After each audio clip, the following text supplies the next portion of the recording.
Uşaqlar izlədiyimiz bu videoda cinsəlliyi çox erkən yaşda müşahidə etməyə və öyrənməyə başlayırlar.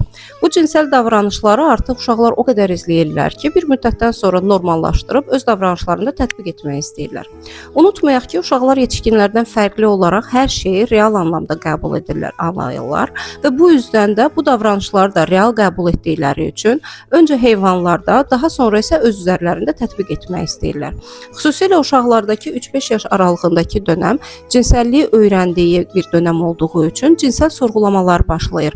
Bu nədir? Mənimki niyə bu şəkildədir? Sən məninkinə bax, mən də sənkinə baxım deyə ifadələr işlədə bilirlər. Bu zaman valideynlər qorxub narahat olurlar. Niyə məhz mənim övladım belə suallar verməyə başlayır? Unutmayaq ki, bu videolar yetişkinlər üçün nəzərdə tutulsa da, məhz uşaqların qarşısına çıxır. Bu isə məqsədli şəkildə olunan bir davranışdır. Qısacası, gələcəyi məhv etmək istəyiriksə, öncə uşaqlardan başlamalıyıq deyə belə videolar xüsusilə tətbiq olunmuş ola bilər.